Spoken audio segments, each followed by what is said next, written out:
door open for folks to connect and come in, because there are a lot of activist spaces that are very closed, and where people feel like they can't get in because they don't already know somebody, or that they don't have the right politics, or they're not radical enough, or what have you.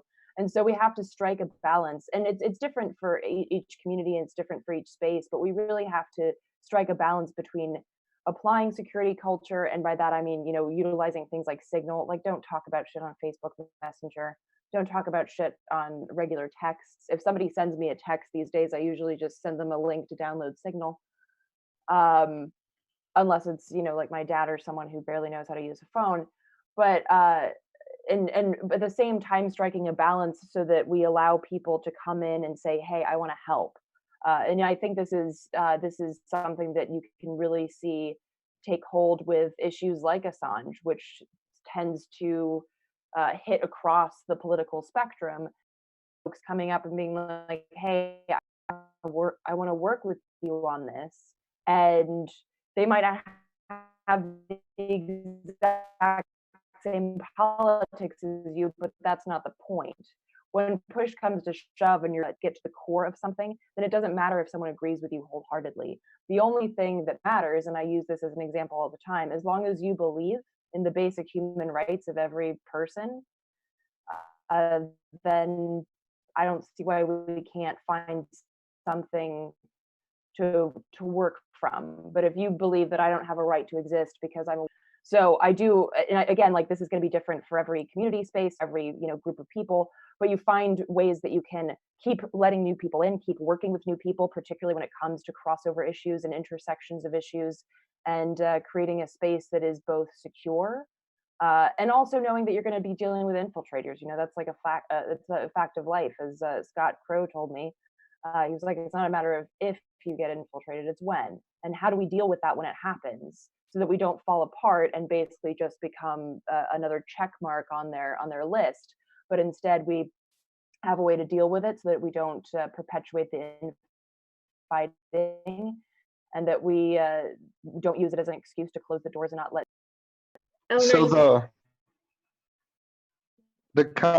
I'll pass it back to you in a second, Chrissy. Okay. I'm sorry. Okay. The concept we had, and there's discussion to congregate in large groups, do it on like an individual and personal level, where it's just you or you and your friends acting on a coordinated day or in an organized way with other people, but not directly influenced by or influencing anyone else. So that's kind of just like our muse and the way that we're trying to structure to get people at least initially involved in activism. And that was a term that Steve brought in, which was just decentralized activism, which is just trying to get people to do what they can with what they have and the money and time that they have to do it. So I'll pass it back over to you, Christy. I'm sorry. Okay. Eleanor, since you were talking about having to deal with infiltration and not wanting to close the door and just having a lot of, well, honestly, stress in activism, how have you found to deal with that? And we've talked about this before on the stream about the mental health of activists and what we can do to assure ourselves, our friends, people we're working with. Do you have any tips for people on how to, just take care of themselves in that way? Yeah, absolutely. I mean, I don't think that there's a singular answer. I was speaking to Militancy, and if you haven't read it, I vehemently recommend it to everyone. It's like a self-help book for activists. And one of the things that I asked her was kind of like, oh, is there like a blueprint that you can give folks? And she said, no, because every space is different and every community is different. And this kind of speaks to the idea that I think why the US is a stupid idea to begin with, aside from the genocide and slavery and everything. The lived experiences of people in Oregon are American experience, and so I think it's going to look different based on who you are and where you are, but I think that you need to be very upfront upfront with folks, and folks need to be willing to and fucking up and learning, but also that that they will be doing the same thing. And so I think one of the important things is that to try and find a way to allow that to happen without it bringing everything to a halt. And one of the ways that I've seen that really work well is that, so let's say that you have like a weekly meeting. Well, then you also have one meeting a week where you have like, not to steal a line from Seinfeld, but the airing of grievances. Like if somebody had a problem with somebody, saying something messed up or taking up too much space, or they're concerned about the security of somebody in the group, then they can go to this meeting and say, hey, this is the issue. But that doesn't take up the organizing space, because I think we've all been in that space where you go to an organizing meeting and then it turns into like this awkward infighting moment where you're like, I didn't really, okay. And I think that that's part of it too. And that also speaks to the idea of self-care, because if you don't feel that you have a space to air out a grievance or connect with somebody on that sort of emotional level, then you're not going to be able to be productive as an activist. But I think it's important that we separate those two, so that when we're actually getting down to crunch time and are nitpicking at each other, remind ourselves that performative radicalism is bullshit. I think a lot of people have this feeling like I have to appear to be the most radical, and they'll judge somebody on what they're wearing, or that they didn't say quite the right thing. Let's try to step away from this idea that people have to act and appear and say exactly the right thing. We need to judge folks on their actions, just like we do with politicians, when we're like, yeah, that's what you said, but then you went and fracked this entire state. Like, we need to do the same thing with people. If people are showing up and they just don't have the right lingo down yet, that's fine. Okay, let's work with them. Let's for that. While again, making sure that we step back when we need to. I think it's really important that that we recognize the need to step back from this sometimes. And again, self-care will look totally different based on who you are. And like me, I have social anxiety, so self-care for me is not group therapy. For me, that's usually like sitting alone and reading like a book and drinking wine or something. But I think it's going to look different for different people. But I think always being upfront with your comrades and saying like, hey, I need to step back, or hey, I think this is messed up. I think it's very important that we maintain that honesty, and not get sidetracked by infighting, and not get sidetracked by this sort of performative radicalism that we see a lot of, unfortunately. So real quick, the airing of grievances that you were talking about in a non-festivus manner, that has it has a name, and it has an entire history behind it, and the name is The Thing. And The Thing would happen once a year in Iceland. Not just in Iceland, actually, all over Scandinavia. Yeah, yeah. And yeah, that's it. It was like week or month, or a couple weeks or a month, but it was business partnerships. It was justice. It was court. It was this all-encompassing thing.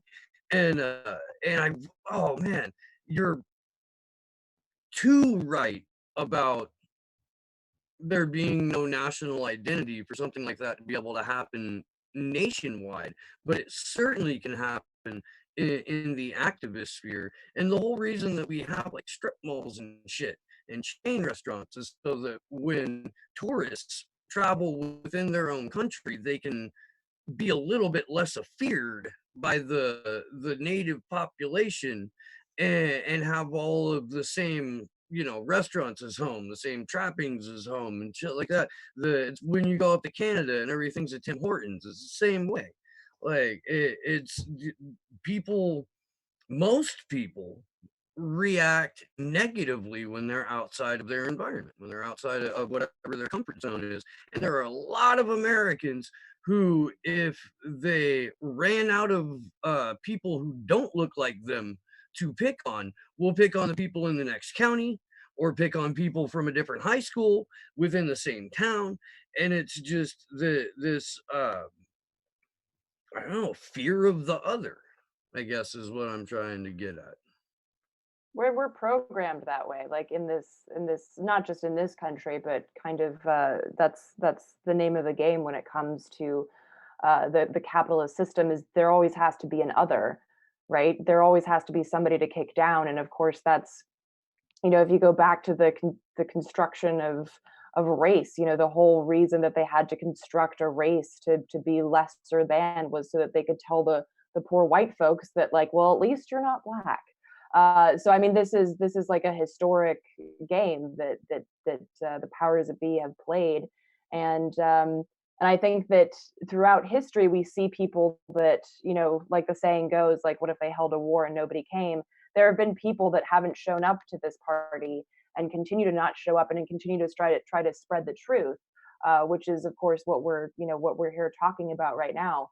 And I think that the key here is just to try and, tear away at that programming and try to continue to and I don't want to say educate people, like I'm the person to educate. I think we all need to educate each other, and those that are in a community that can talk to their community members, like you said, so that it's not like that NGO that's parachuting in and just telling people what they should think and how they should think.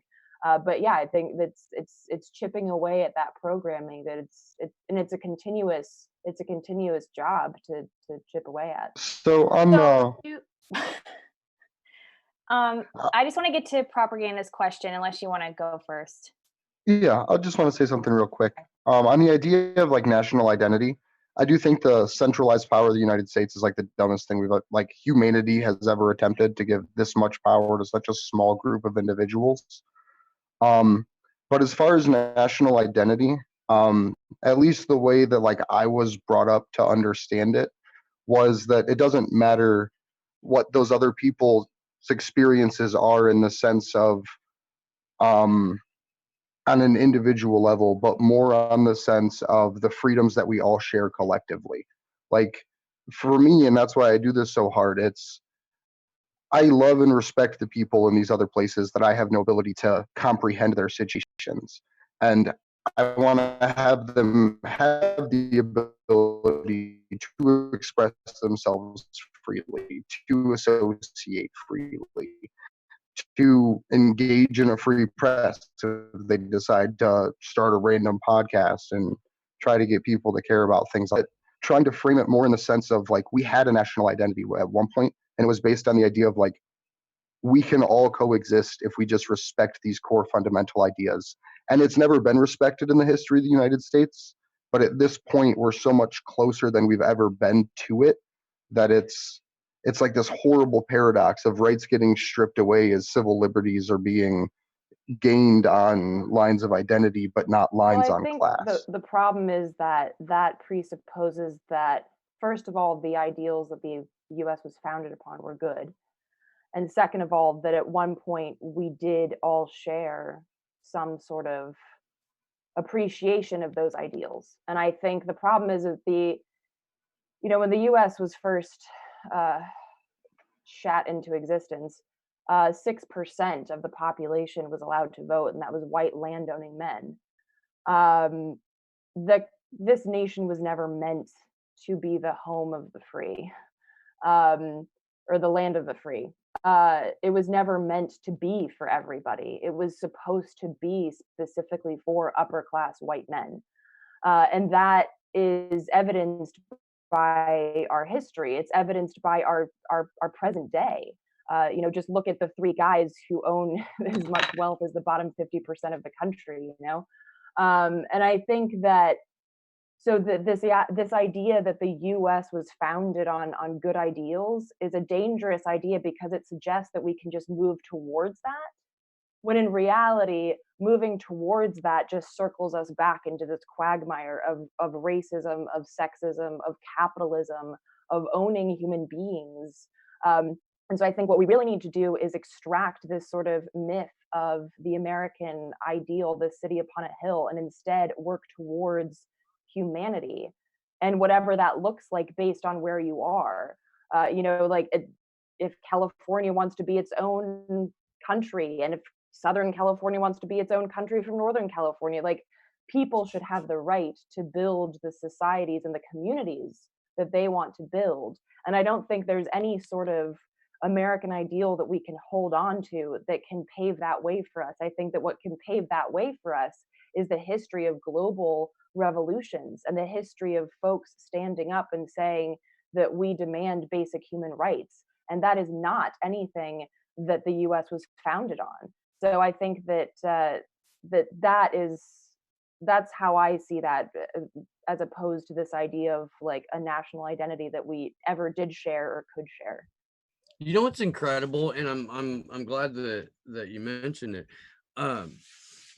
Most people will, at least inside a partisan framing, recognize that one group of people or bring us to an America that never existed, a time and a place and an ideal that never actually existed. And you will find Democrats saying that about Republicans, Republicans saying that about Democrats, Greens saying that about pretty much everybody, libertarians fully recognizing it and celebrating the fact that they're the heirs of that 6%, Mm-hmm.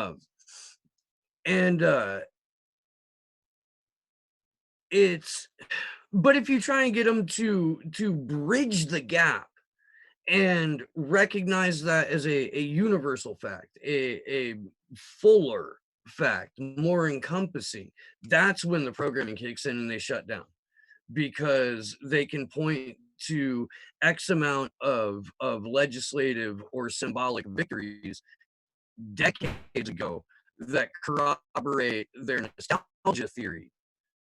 But then when you go to break those down, they still don't want to hear about it, because it turns out that there are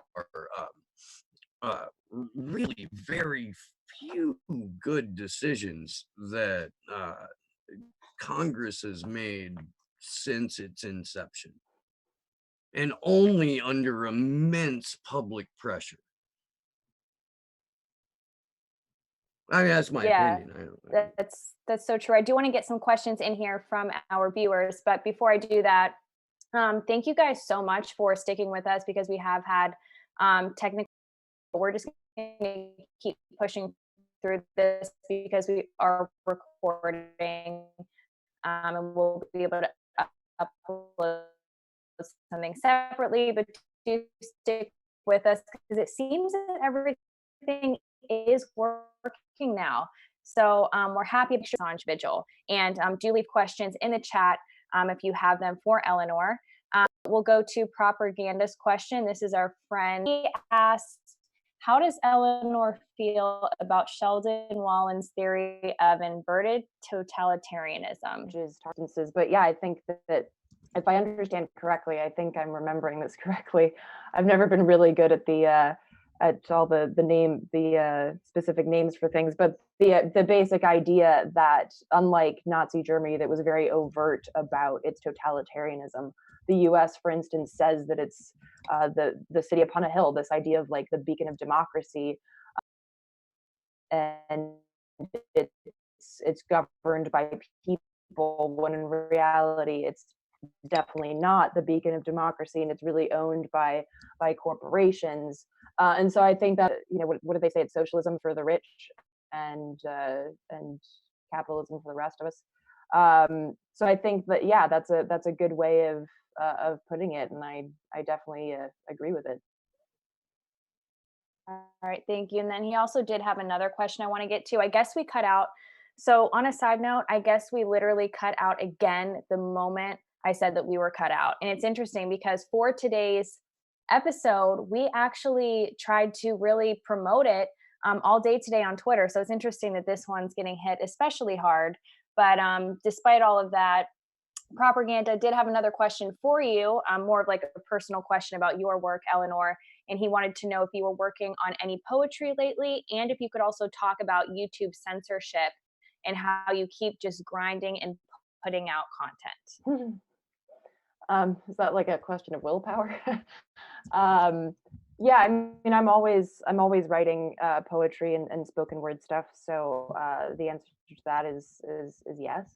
And there's, I mean, when I do live shows, like with Lee and I were just in Toronto, I did some spoken word pieces along with some songs. YouTube censorship is, for lack of a bitch. I mean, my videos on YouTube barely get any view. I mean, shows and you'll find it. So most of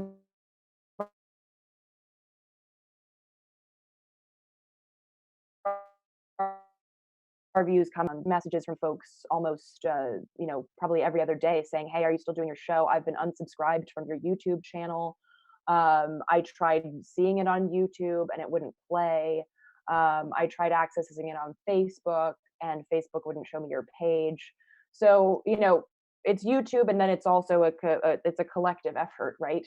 Of the social media sites that are working together to suppress these voices. And I think, like, you know, kind of to circle back to the, you know, the people we don't agree with. I remember back when Alex Jones was getting pulled off of all these platforms, a lot of my radical friends were like, "Oh, this is great news." And I was like, I'm going to hold the applause because I know exactly what's happening. And then right after that, anti-media, uh, you know, cop watch sites, all of a sudden those just flew off of Facebook and everybody was like, "What the, oh my God, I can't believe it." I'm like, really, you can't? So I think it's really important that we, you know, that we recognize that this is not, that this is a collective effort to silence voices that, that not only are, you know, the condoned corporate media voices. And so we should not applaud when anybody gets kicked off of these platforms, because it literally, we are no different. We are just a collection of people who think that, who think outside of the prescribed boxes. And it's really important, and that's not just for the idea, say what you want on these platforms, and that when people use the argument that, oh, Facebook is a private company, well, it's not a private company when it's working with the government. So I think it's very important that we make that distinction and talk about how if the Atlantic Council is working with Facebook, then that's really important that we make that distinction so that people aren't feeling that, you know, us wanting to have some sort of regulated social media space is just like this, you know, takeover of a private company. That's That absolute pisses me bullshit. off to no end about people who consider themselves not just leftists, but far leftists and activists. And then I have to remind myself that on that political compass, there's a whole top section that is authoritarian, and it exists on the left. And I'm like, way down in the corner over here, it's like me and Emma Goldman hanging out, you know. And like, I'm to the left of Chomsky. Like, it's, you know, it's hard for me to have anything other than just a visceral, emotional, negative reaction to authority in general. Uh, but specifically when you're targeting speech, I mean, we're hosting the Free Assange Vigil. That does not mean you're right. I support Alex Jones, you know, or that you have to be a fan of and read anti-media. But all that it means is that there has to be some sort of process other than faceless corporation teamed with former members of the intelligence community and other people that are involved in, you know, shaping economic and war policy decide what is and isn't speech. There's got to be a different avenue for that. And when people on the left don't understand that or look at it as a a payback or vengeance or something of that nature, I can't hang with them on that level at all. And I've pissed a handful of people off for saying it, but I'm not going to stop saying it. And again, it's not about any one particular broadcaster. It's about the ability to communicate in an open forum freely and letting smart, intelligent people decide what.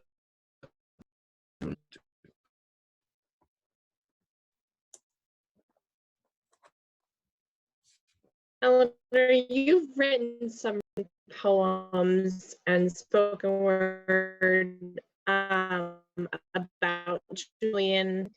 Upsetting it was to see him in his condition, to really have visual evidence of what he's going through in prison, and just your thoughts on that, and then your thoughts on how now the extradition hearing is moving to Belmarsh and even going to be even more out of the public limelight, and we're kind of seeing the empire really work here, and we're moving this more and more in the dark, and not allowing people to see the torture and the lack of justice in the court system. Yeah, absolutely. I mean, I think that the one of the things that was really hard about that was, again, kind of like Edward Snowden said, like, my greatest fear was that what if I do this and no one cares? I think that the fact that people are flippant or weren't aware that that was even happening or didn't see it. And then, of course, as you noted, the fact that this is being moved more into the shadows only perpetuates this sort of like, well, what do I care? I mean, I don't know. It's, the same thing is just like with what WikiLeaks showed us. Those war crimes are happening over there. What does that have to do with me?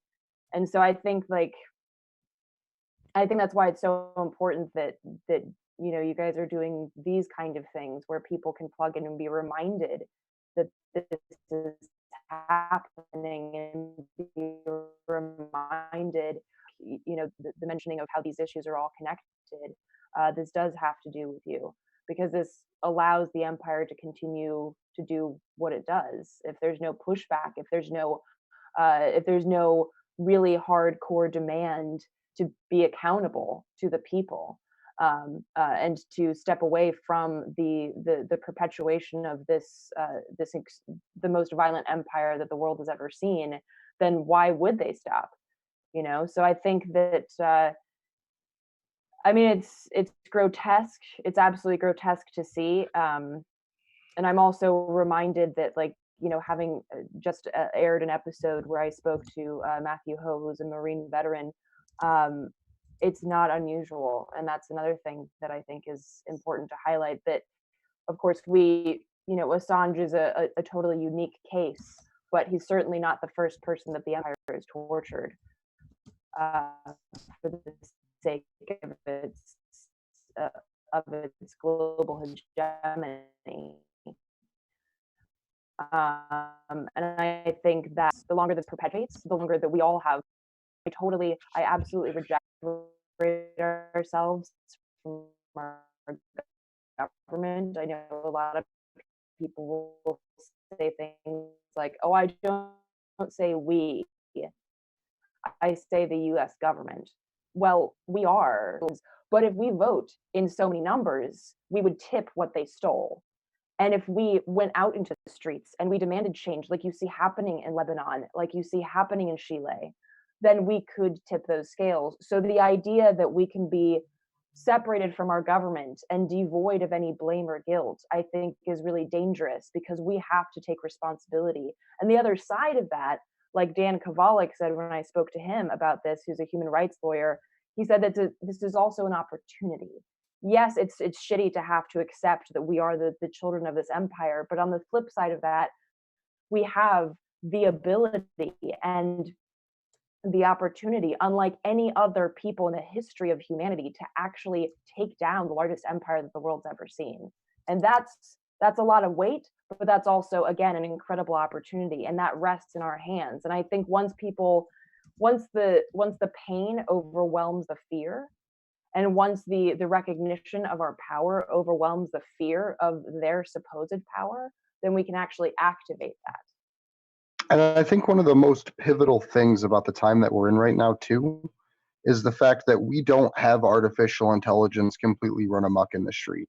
We don't have robo-cops, we have security cameras. We don't have drones, we have police officers in cars. So right now, especially in the existence of the American empire, it's in the process of transitioning to a completely artificially intelligence ran system, to where you even have places that are turning police over to private corporations. You have like private security firms like G4S, I believe in Portland, is now taking over security for the city at their city hall meetings and stuff like that. So it's only a step before it's an artificial intelligence drone that's protecting that city council meeting, parameters of acceptable social conversation. And when you violate that, you just get drugged out by this robot and processed through a system where they can use the NDAA 2012 to just remove your rights as a human. It's one thing if somebody wakes up and they don't have the right to, to do anything. But this slow creep, it's kind of like when I've argued with family members and other Jewish about the use of the term concentration camp. They don't like that I use that term, where we kept, for instance, people of Japanese descent during World War II, and before that, where we kept indigenous folks. They don't like that term because it scares them. It means that, oh my God, because I know how this ends. Anything that we don't recognize, it's the frog in the boiling pot. It's like these things happen slowly. It starts with a free speech zone, and then it starts with, you're not allowed to protest by infrastructure, around oil and gas, for instance. And then it goes to, oh, well, you're going to be put in jail for 10 years down, but it's going to pop up again somewhere else. So I think like this sort of slow creep, it gets people to think, well, it's not that bad. But then again, like that bad always gets knocked down a peg. And before you know it, you do live in that Orwellian place. And a great example of this that I can just straight pull out of my life from this week. I was talking with one of my buddies, and he's a great guy, but he's completely like apolitical, apathetic to everything, enjoys his life his way, and that's just his thing. Like, doesn't think anyone should be killed for anything, but at the same time won't fight for anybody, which is his reason as a human, but sucks. But we were literally just sitting in my living room around dinner, and he said, well, at least targeting people for a specific race anymore or anything like that. And I had just this like visceral laughter almost, like just out of the fact that we have drug laws in place that if you walk around with the smallest amount of anything, you just get locked up and thrown in jail. That's specifically used to target Black men out of the entire population, to the point that we now have more Black men in federal prison, which is the circumstance upon which our government accepts slavery, than we did in the fields. And those men are being exploited to fight fires for pennies on the dollar. They're being dragged into governor's mansions to clean and act as servants. So slavery is still very real in this country. It's just moved out of the public sight. You don't see it driving through Illinois anymore. You see it in the prisons that are for profit and specifically designed to target people of races. Yeah. Very true. Well, Yeah. okay. So to get back, I thought the audio went out, but to get back to, an interesting point too, is that, of course, we can't put all of our hope in change being initiated, obviously, at the polls, because what we're learning now, especially through Susie Dawson and her work, we do live in a democracy, when in reality, it's these people who we're not seeing on television, who we don't know their names or who they are, that are essentially the intelligence communities. So if you could talk a little bit about, in your opinion, Eleanor, maybe some of your fears that you have as far as the control that the CIA, the FBI has, not only in the United States, but also throughout the world. Yeah, I mean, just people talk about things like COINTELPRO and the FBI's plot to take down Black Panthers and anti-war activists, like it happened, and it's not happening. But it is. It's just that they have new and better toys with which to do it. And the CIA never stopped taking down governments. It's never stopped being the sort of covert sidekick of our boisterous military. So I think that in terms of, there's no candidate. I mean, Tulsi Gabbard to a certain extent, but she's also said that she would want to continue to fight terrorism, which is just a totally vague comment that leaves the door open, just like the Yemen resolution that was passed that said that we're going to stop funding the war in Yemen. It's like, well, fine, then I guess you can just continue to do whatever you want. It's like the AUMF. So I think like there's no candidate that really is anti the military-industrial complex. And so I think towards the end of the Nazi regime, it came out in documents that they were trying to find ways to curtail public pressure about certain things, and a lot of the times it was through like fake candidates or arbitrarily changing laws or wording things in laws in such a way that people feel more comfortable with them. And like, I like Tulsi Gabbard. I want to like Tulsi Gabbard. But at the same time, I also recognize the fact that the Democratic Party wants me to like someone like Tulsi Gabbard.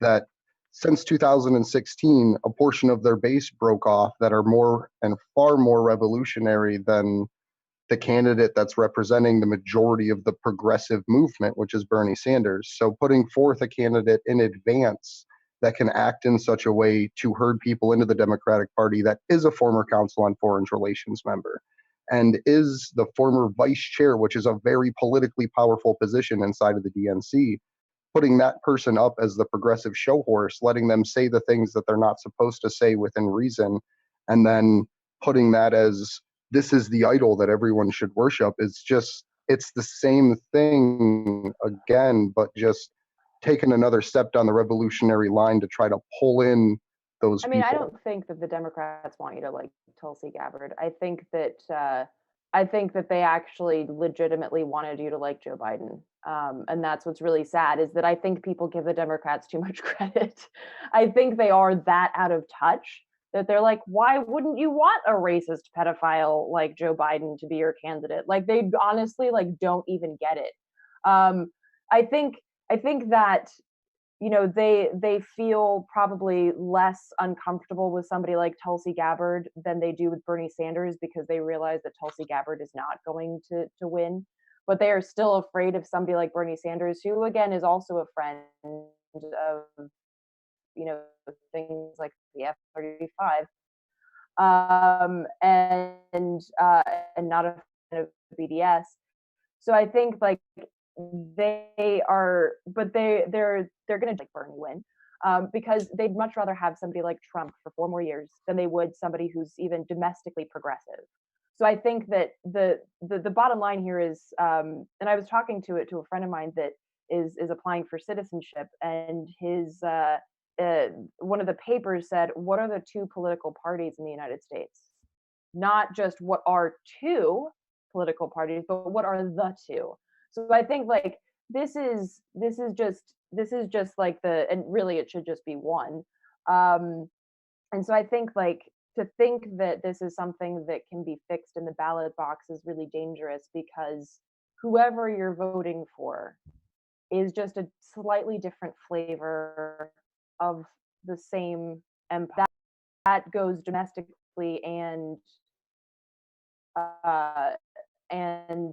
foreign. Because if you don't dismantle the military industrial complex, you can't have a progressive domestic policy every day. You can't address the issue of education when people are enlisting just so they can get a college education. I mean, the military industrial complex is the United States. And unless you address that, then you cannot address domestic or foreign policy realistically. So I think, like, with regards to these are people, like you said, that you don't vote for, but this is where the power, the seats of power of this empire are not in the halls of Congress. They are the people who own the halls of Congress, and that's not us. And I think that is why, I tell people, it's like, if you want to vote, vote, particularly in local elections, because you can address some things on a local level. But do not think, voting is like using your turn signal when you're driving. It's not going to stop you from being T-boned by an 18-wheeler. It's not going to stop you from hitting a pedestrian that you didn't see. It's just something that you do. Like picking up dog shit on the street. Like, it's just something that you do. And so to actually think that that's going to change something, that's actually going to change the inertia of the empire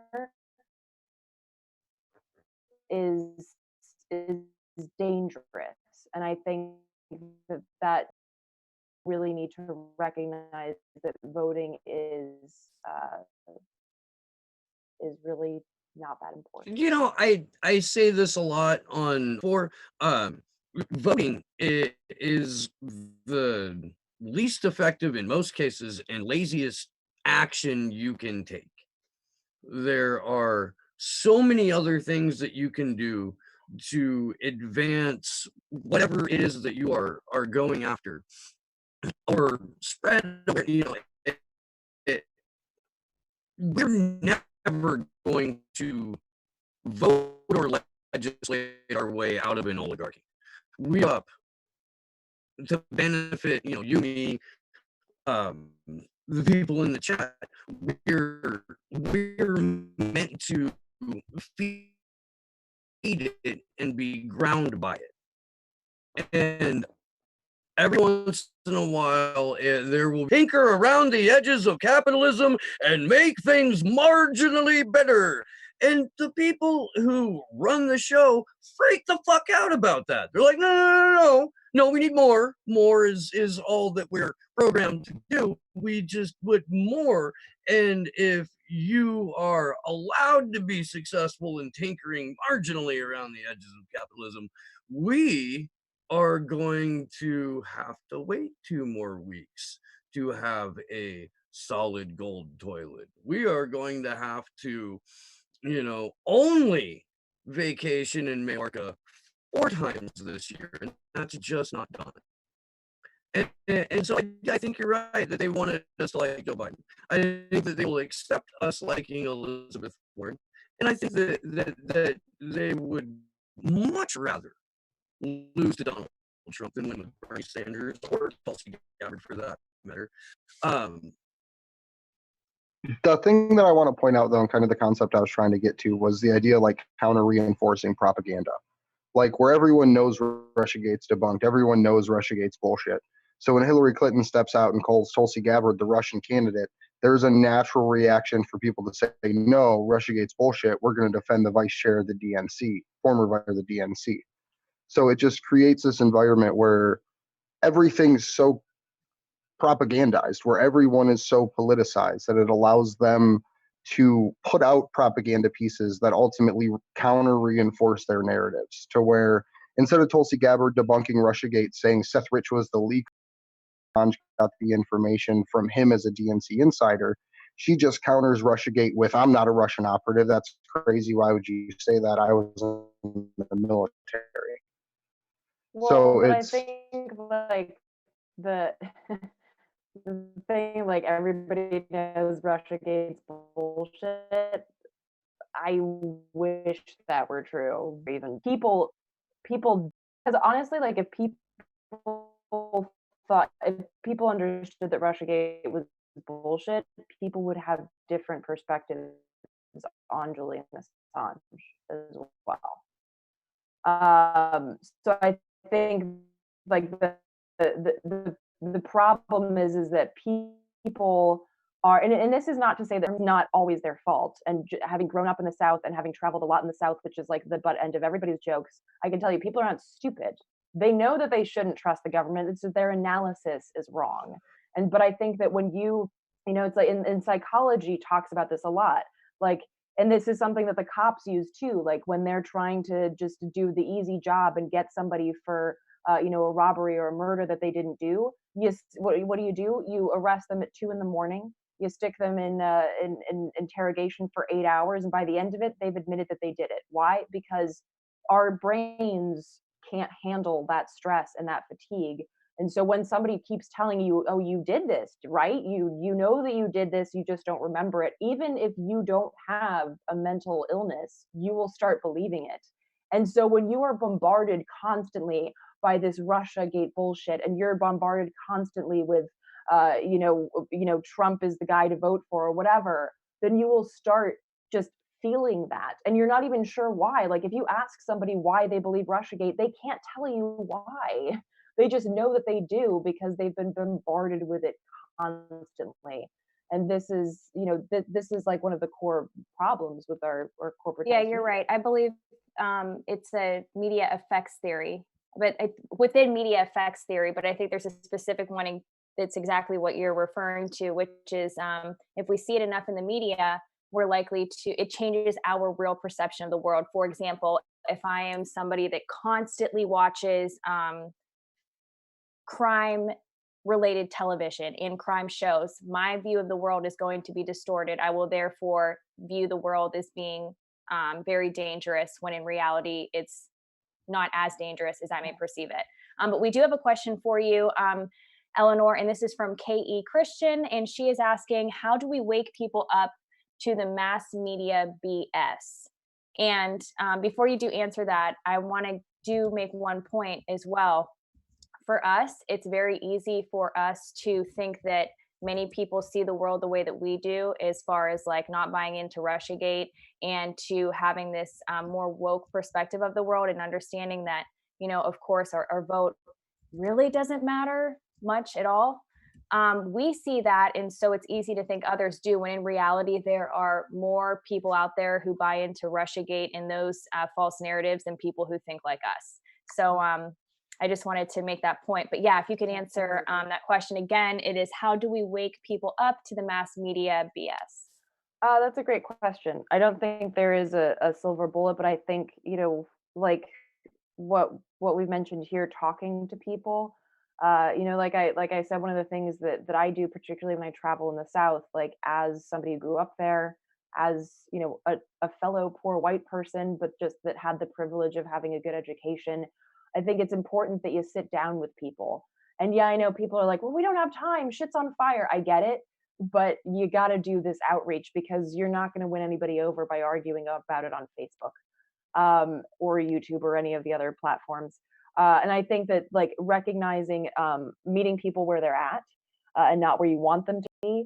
And this is not about like dumbing yourself down to talk to somebody. This is somebody in West Virginia, for instance. I'm not going to use terms like inverted totalitarianism, not because they're fucking idiots and they wouldn't understand it, but because that's a term that I learned because I've had the privilege of an education and the privilege to sit and read that shit.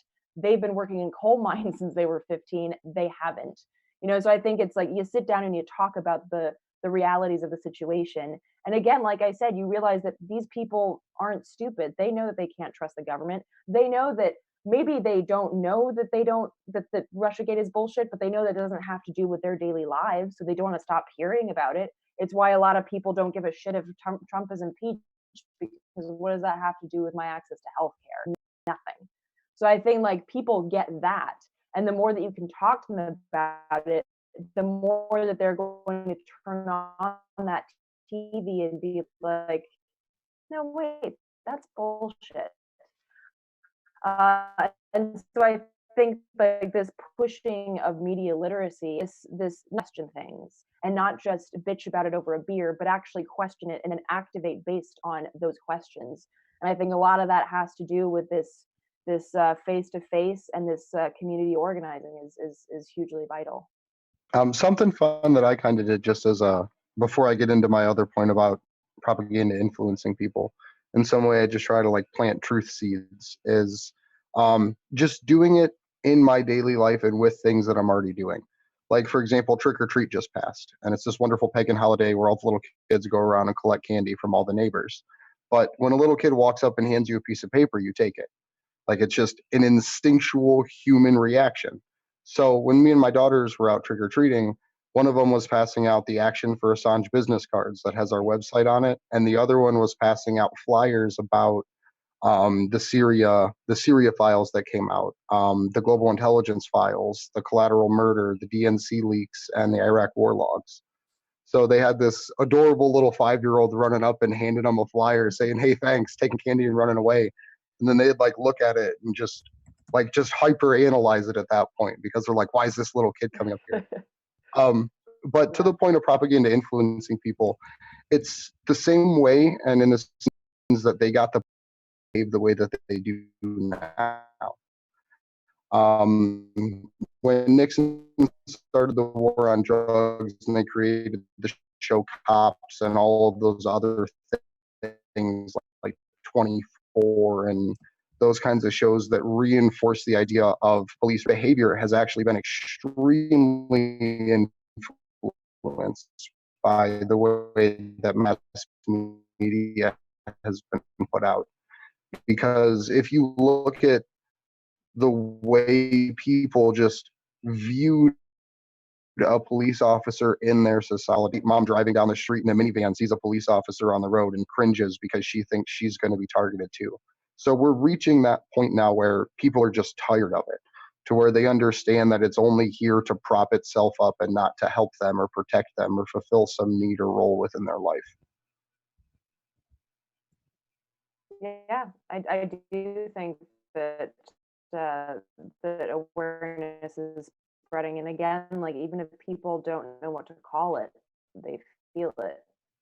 And I think that the important thing to do is who try to amplify the truth is to make sure that we are there to help direct, not necessarily lead, but lead when we need to, but like direct that frustration and that waking up to the right source, so that it's not captured by white supremacists, that it's not captured by other extremists that are only looking to perpetuate oppression in a different direction. So I think that's definitely an important point. Okay, so we do have some more questions in the chat. Okay, so I guess I'm just looking through them now because there are a few and I kind of have to backtrack a bit. So I guess maybe this will be a good time to maybe somebody seems to be confused, Eleanor, about what you had said. So this is from Danielle Wood, and she's asking, Eleanor, why is it okay to use language that Julian isn't a nice enough guy to have a beer with if personality doesn't matter? As you also said, why say this if you support Julian? Isn't this counterproductive? I want you to have an opportunity to address that because I think that may have been taken. Yeah, sure. Well, I don't know further. Julian. So how do I know if I want to have a beer with him? This is the point. It kind of goes back to the whole like George Bush question, like, oh, you shouldn't them a truth teller. It does not make them the kind of person that rattles thrones and can topple empires. Whoever Julian Assange is who he is as a figure that can rattle thrones, that has rattled thrones, and that threatens to topple empire, that is everything. So no, it's not counterproductive, because what I'm saying is this personal attack bullshit is just that, it's bullshit. It's completely immaterial, and it has nothing to do with the core issue, because the empire doesn't care about who Julian Assange is as a person. They care about the fact that he has the ability to show them for who they are and to tear shit down if he gets enough people behind him. So instead of arguing about whether Julian Assange is a nice guy or not, we need to shift the debate to whether Julian Assange has a right to exist and has a right to publish, particularly when you consider the fact that he's never published anything incorrect. So I think that is a conversation that we need to have, because the more time that we spend on the conversation about, is he a nice guy, the longer that he languishes, and the longer that we ignore the fact that he languishes because of what WikiLeaks did. And that's a good point, because Julian Assange as a person deserves human rights regardless of his personality. That doesn't negate his human rights. And when we're talking about being tortured in a prison while awaiting trial, regardless if you want to have a beer with them, he has human rights, and they should be enforced and respected, and they're not. Exactly.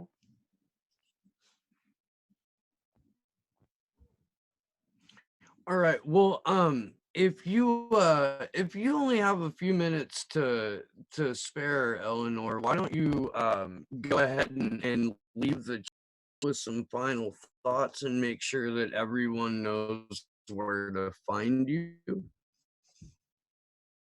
And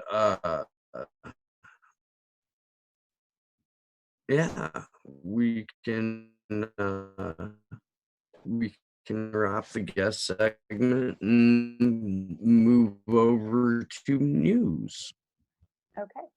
I think it's absolutely vital, again, the fact that we really need to keep putting this out there, and not let this fall into the old news pile. You know, things move very quickly in the news cycle, but it's so important that we not let this fall to the wayside. And it's so important that you guys continue to support him and continue to support the work that he and WikiLeaks have done. I think it's vital. I was thinking, specifically with regards to the last question, I could just read the spoken word that I had written about Assange like a year or so ago, and maybe that could. Sometimes I speak better through art, so I could just do that really quick. Okay, and this is on my site, artkillingapathy.com as well. In the ashes of our mistakes, shredded bits of paper, like confetti at a funeral, someone has to burn. Between the lines, like crisscross lies, do you ask the light if it's good?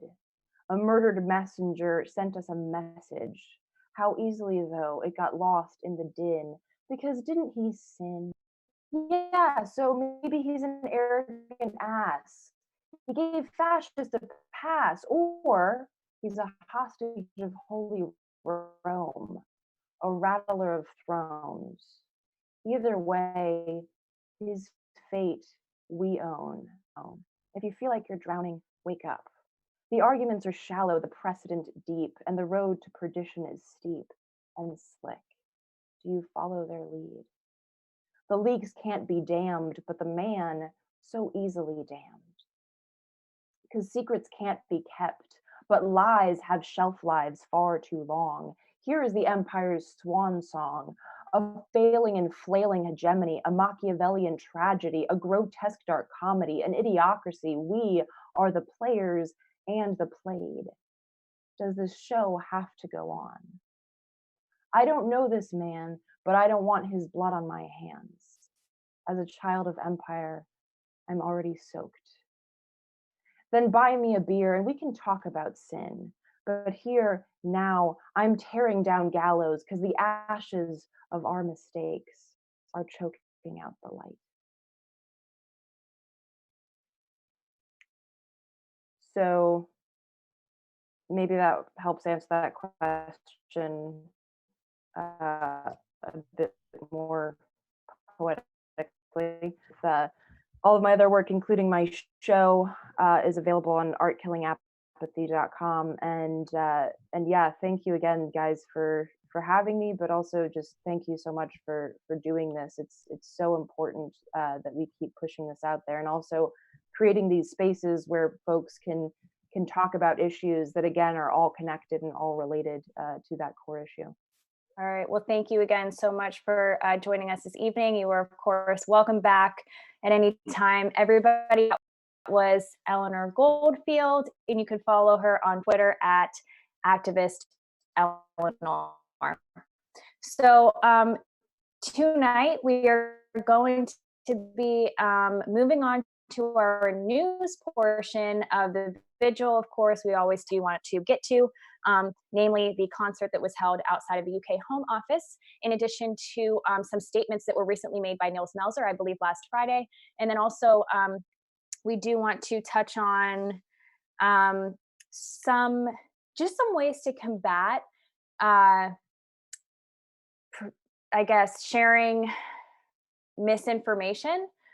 Because of course, if you're active on Twitter and you follow many people who are a part of the Free Assange initiative and movement, you will have noticed that an article was published and it was retweeted by many high-profile supporters of Julian Assange, and even retweeted by Nils Melzer, who later apologized for retweeting it, because the article, it did appear as if it would be one that was reputable and containing accurate information, but it was actually really full of many smears, and it was also very, very disrespectful to Julian's mother. So we want to talk about that, about what happened, but more importantly, we do want to touch on ways to make sure that you are not retweeting misinformation or buying into this information. So what do you guys think we should start with? I guess we could really get to anything. I think that maybe addressing what happened on Twitter. And are we able to pull that up, by the way, some of those tweets? Because we know that Julian's mom did retweet a series of tweets, actually a thread. There were 6 of them in which she explained why what was said in the article wasn't factual. But Yeah, I think I'm gonna okay. do that. I'm gonna pull up the tweets right now. I don't right. want to give Global Research a click because I don't I think agree. they're that reputable of an outlet to begin with. Right. The Yeah, title of this, unfortunately, they have not. Well, so I think the original publisher took the article down, but the global outreach did not. did not. So yeah, that is it. The article is still up and still live on at least one website. Yeah, so what happened was the article is still up on the Global Research. The title of it is Julian Assange, the Lynching of the Charismatic Geek. I'm surprised that people thought this would be a kind or factual article, but I guess that many people did because of who the author was. It was written by Diana Johnston. I've never heard of this person before. I'm not sure if she's somebody that is well known to write articles that are truthful on Julian Assange. Christy's shaking her head no. So do you know more about this? I personally don't know her either. When I think the article published in the morning, I clicked on it and I remember reading the first few lines and seeing these smears about Julian's mother, his childhood, and I immediately closed it. I disregarded it because I just thought, well, if we're going to continue this narrative that this person who Christine Assange even called out later did not verify any of these facts. They said they looked up on the internet or Wikipedia. So yeah, Christine was never asked to confirm or deny these reports on her life. And so that's what she did with this 6-tweet thread, was to address some of these main ones. And many of these things, if you follow Christine Assange, you would know that these things weren't true because she has addressed these before. So this isn't new, necessarily new smears against Christine and Julian's life or his family. But of course, being recycled yet again into a new article. And I think we can go ahead and take a look at Mrs. Assange's thread. Yeah, and if you guys don't follow her already, you can follow her on Twitter at Mrs. Assange, or Assange Mrs. I'm sorry, it's right there on the screen. So Steve, you could talk us through this. Thank you for pulling that up. Sure. Well, I'm right off the back, not contact. Oh, every time, man.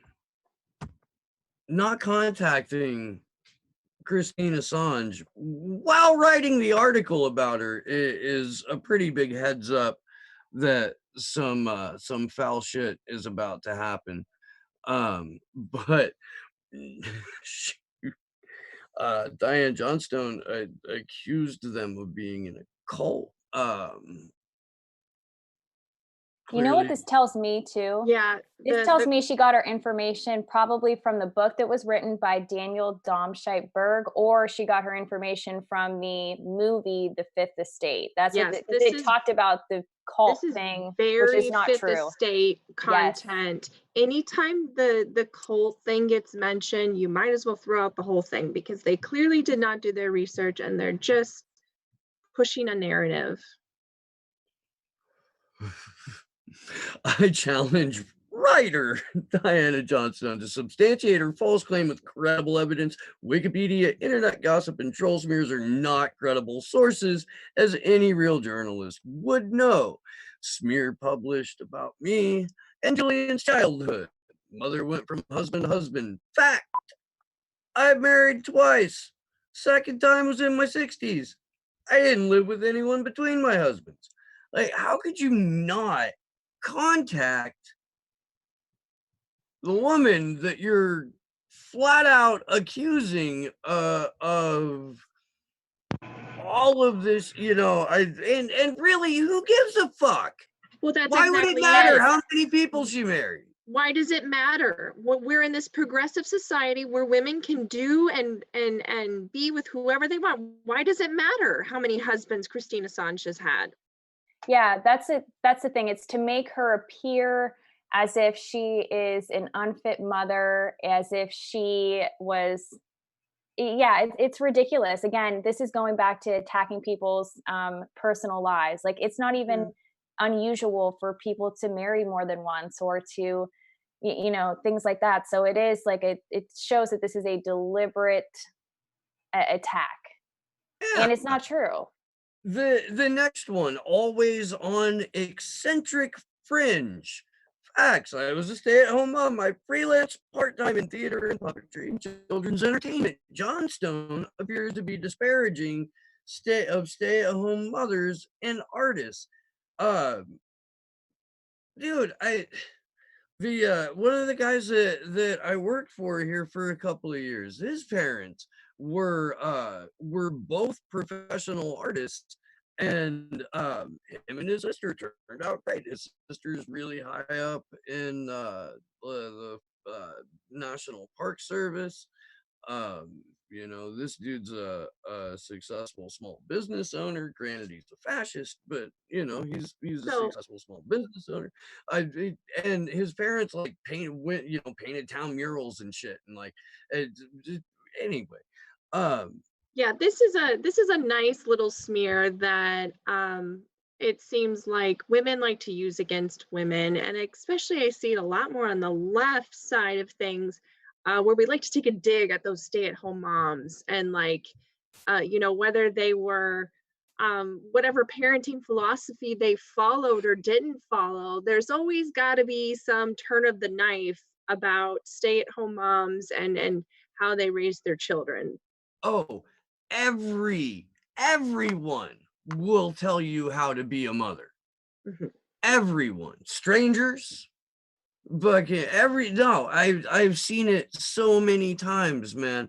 I was a fucking clerk at a liquor store for a year, and I would hear. You saw it there too. Yeah. Well, okay, because it also sold other shit, and it was in the middle of town, and it was the only place in town that was open from like 10 o'clock to midnight. So if your baby needed some shit that you didn't have and it was at the liquor store, you went to the fucking liquor store for it, But I mean, unrelated to the fact that they were at a liquor store, they would get told how to be a mom or what to do, like, and how to be a fucking, and it's so fucking, and men, women, but doesn't matter. But the women were way the shit more judgy that were driving away that still had the Stronger Together bumper sticker on, Oh on the yeah, car. yeah. I would just say that if you're whether you're a mother or a father, Christina Assange is probably one of the best people to talk to about parenting, and just has like the most loving and thoughtful advice when it comes to parenting and children. Like, I am just continually amazed by her heart and the things she says about parenting. Yeah, and moving on to the next smear, this is all in one article, you know. Natural father left behind. I had a brief relationship at 19 with Julian's father, ending 6 months before his birth. I did not prevent a father-son relationship. I facilitated contact between them when Julian was 25. Again, Yeah, who Shit cares? happened. Like, Yeah, yeah, I think this Who happens cares? think all the time. This Julian happens has all the time. spoken about his stepfather who raised him. He's talked about his father, his biological father, how they reconnected as adult when he was an adult, and are became closer. Obviously, John Shipton is somebody who's advocating for Julian at this time. Yeah, this one especially really tries to paint Christine as some sort of, you know, like she abandoned and took her son away from his father. It was just such an ugly thing to say. And it's just one of those things that you can say to just rip someone down, Yeah. because it's like there's no greater human instinct than to like care for your child, and then for someone to say like, well, this person ripped that away from their father is like, that's just the grossest thing you can try to throw at someone. And especially someone like her who's the most vocal advocate for her own family. Hmm. Yeah. Again, and then here, 6 out of 6, the sixth tweet out of 6 of them. Another smear was that Julian had no family. The facts of that are that Julian had family who loved him very much and spent time with him, including grandparents who took him various places. And Christine also notes here that loved children become resilient adults. And I think we know what she means by that, of course. So she said that she could even go on and continue to debunk the many smears that were presented in the article, but chose not to go any further. But I think she definitely got her point across. And as we were mentioning earlier, this global research publication and the author of this article specifically, which was Diana Johnstone, she did not issue an apology, but the original publisher of the article did. And that was, of course, it's the last one here. Okay, that was Anti-War Blog. They issued an apology. However, they framed it in such an interesting way where they basically made excuses for Diana Johnstone, who wrote this piece, saying that her intentions were to show that, the nature of the counterculture of the time, being the early 70s, late 60s era. So they were clearly trying to kind of spin what she meant by all of that.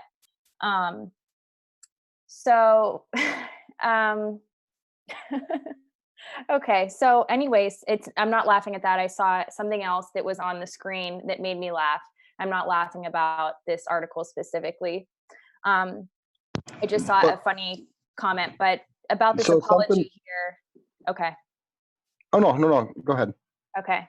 About this apology here, to read one of the portions of it, it says, well, Miss Johnstone, the writer of the article, was making a point about the nature of counterculture eccentrics against the mind-numbing conformity required to maintain in the world's largest police state. We see how her portrayal can be used in service to the enemies of peace, which is so ridiculous that she was at all referring to the counterculture. She was not. This was intended to smear people. Yeah, she wasn't trying to point out counterculture. Yeah, this article wasn't trying to point out counterculture or a different way of parenting or an interesting way. This is how Julian Assange grew up. Isn't this an interesting way? And look at the person he became. This was all of these were hits against Christine and the way she raised her son. And for a mom who has to watch her son literally be smeared and propagandized and literally tortured in the public square and in public sight, to have to sit down to even write something up like this fucking like turns my stomach. Like, she shouldn't have to counter smears about her life when she was fucking 19 years old. Like, it's just the most ridiculous thing to have to even be put in a position to bring that up, let alone while your son is being actively tortured by the most hostile government in the world. Yeah. Yeah, it Can't really say it makes more it feel it's undermining. There's some sort of concerted effort to undermine Christine's credibility. Yet again, it's very disgusting. Yeah. And poor journalism practice too. I mean, as Steve was saying earlier, I mean, this was somebody that was getting information from Wikipedia. The fact that they're still able to publish articles, or at least keep this article up on global research, is just astounding to me. I'm glad that Anti-War Blog took it down. I think that's important.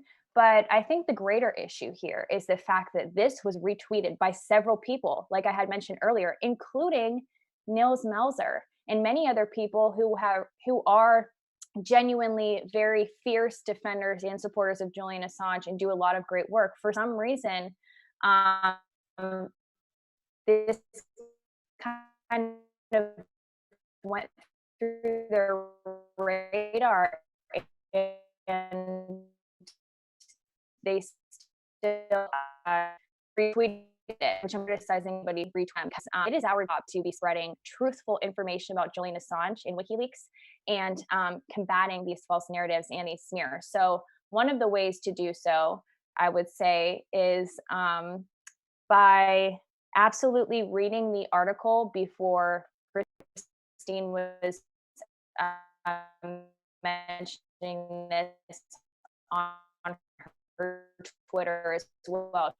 She said, don't just look at the author or look at the publication and say, oh, this is, they can change their mind.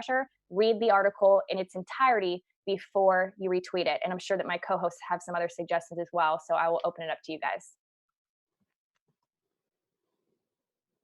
Oh, sure. Oh, I was just going to say. This class again. Hang on. Let me get my notebook.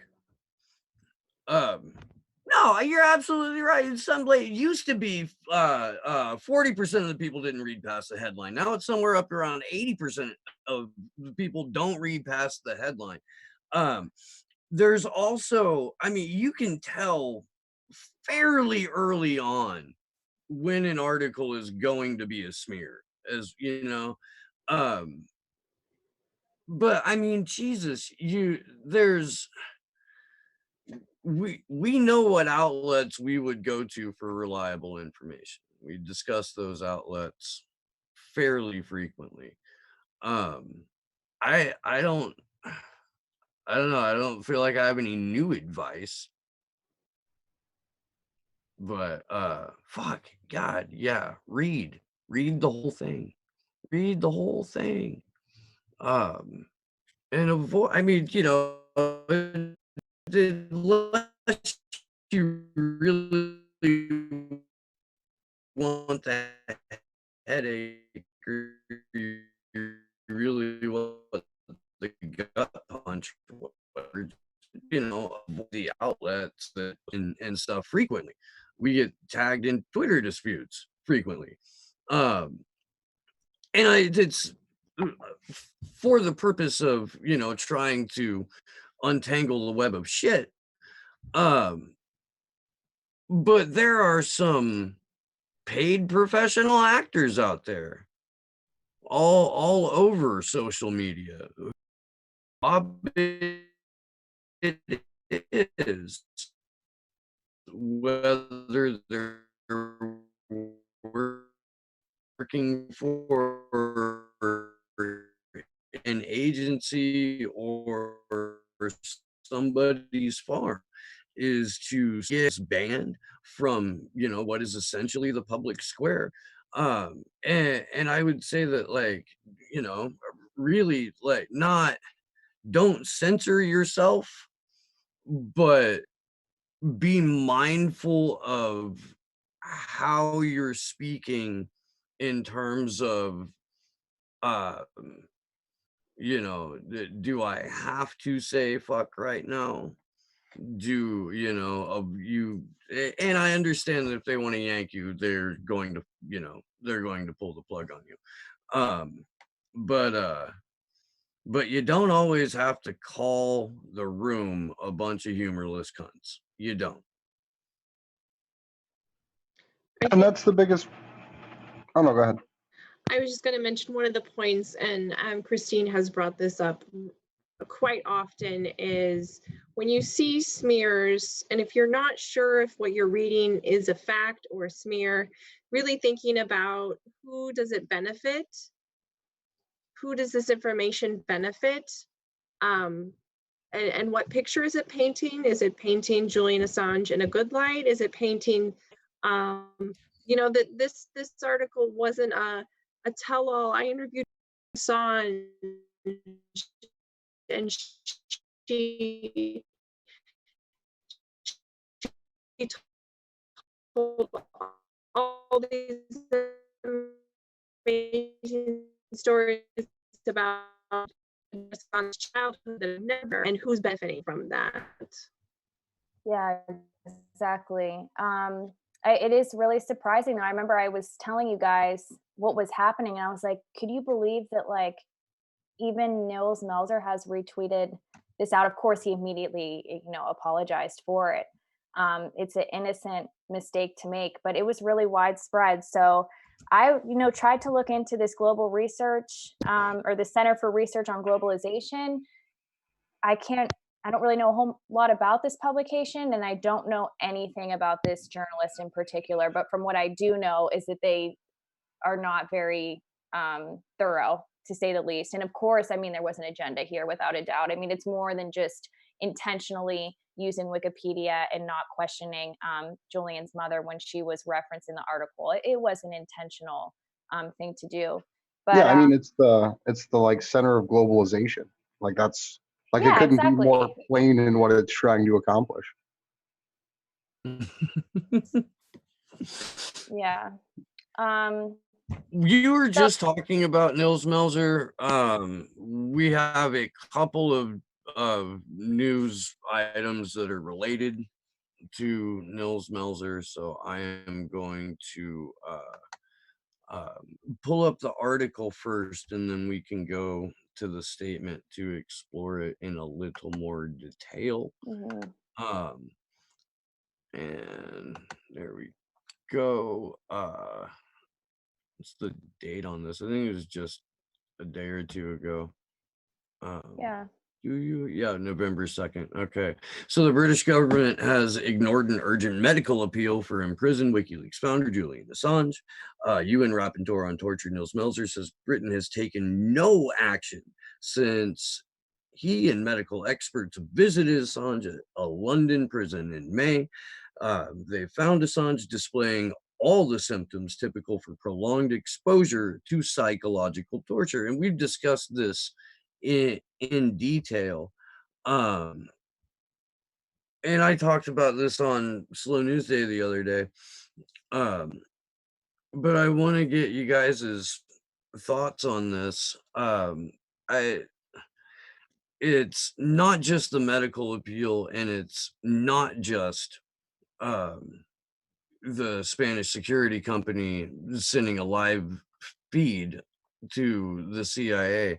The British government seems to be bending over backwards to make this a public display of, we don't have to follow our own rules. We're trying to prove a fucking point. And it's just as revealing to the empire the way that they're treating Julian right now as it is the information that he released. because he released torture programs. Like, he released all of this, and the way that they're treating him just absolutely more than confirms the fact that, like, we have lost control of our government, like, completely, if we've ever even had control of it to begin with. Yeah, they are. So, of course, we've spoken about this before, as Steve has said.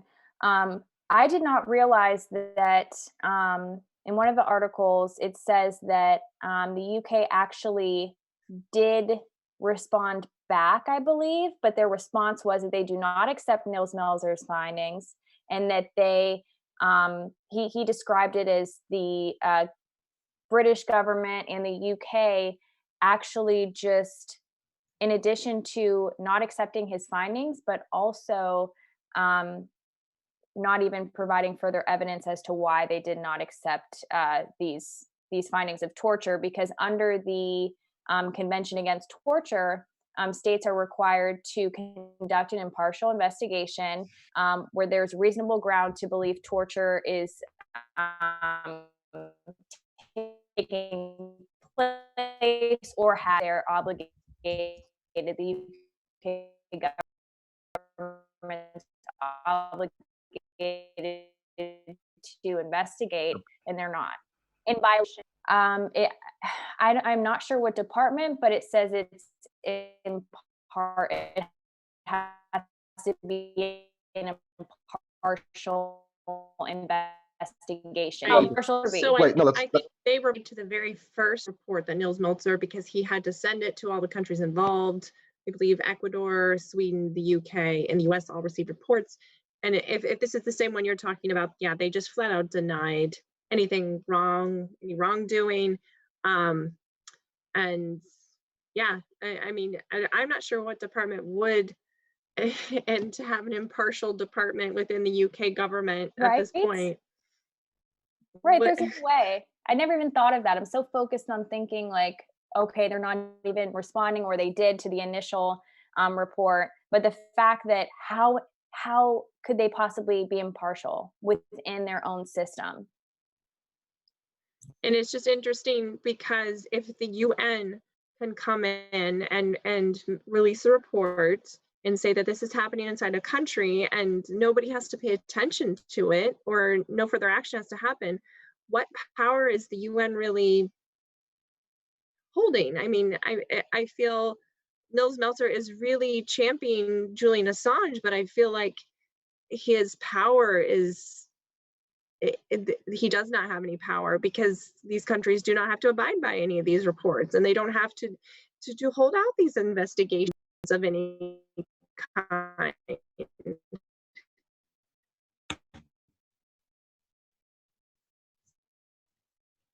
You're absolutely right. They go ahead, man. As a whole, the UN basically just serves to uphold the American empire. Like, it's just the UN is something that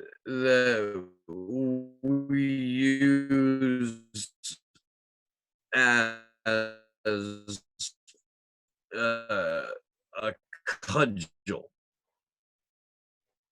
but it's never to confront or stop or even successfully argue against the whims, machinations, and sociopathic desires of the US government, of Israel, of a handful of other countries. And I mean, if John Bolton can openly mock the International Criminal Court, the way that they feel about the UN is no fuck. The UN only matters when it comes to like executing Agenda 21 or Agenda 2030. That's all they need to be around for at this point. And optics. So You got to keep selling it, right? yeah, so Beth in the chat, Beth B is asking an interesting question.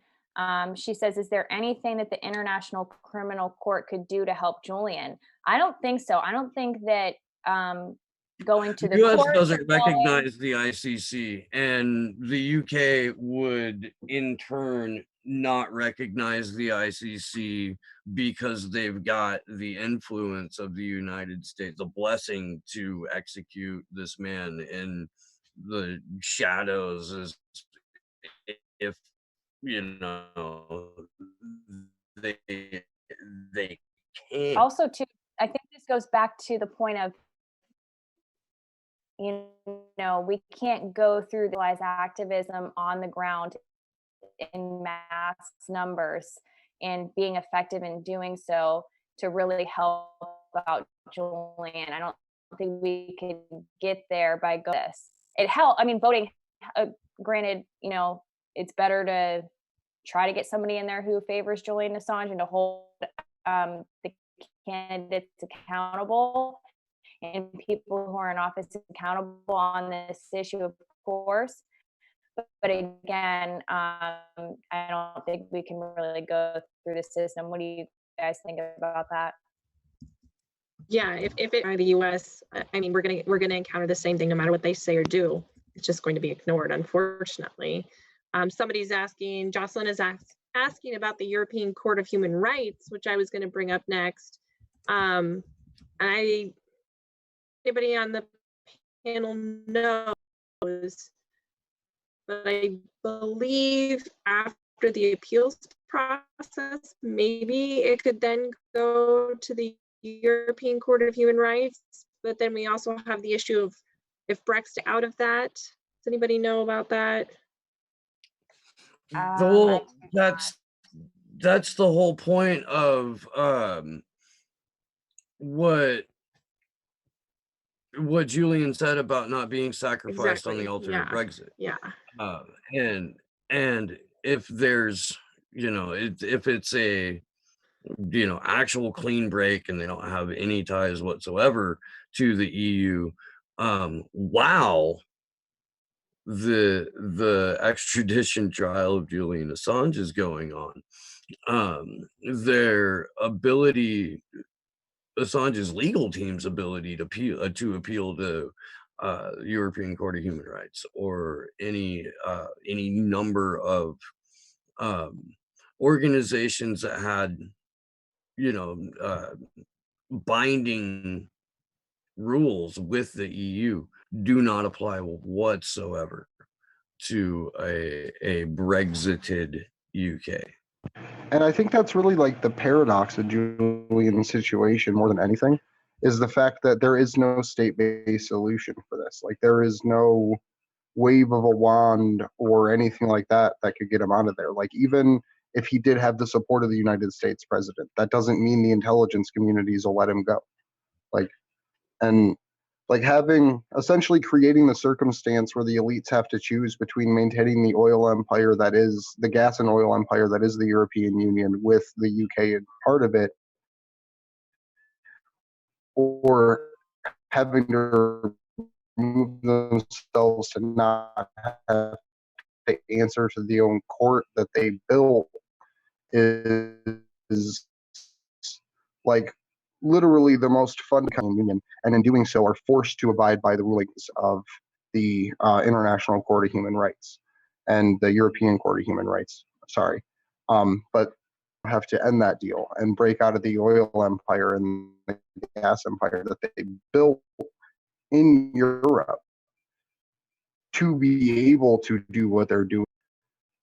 Even while in prison, and simply by the information that he's already shared and the way that he made them, or the way that they chose to respond to him doing. Yeah, absolutely. So I know that we have,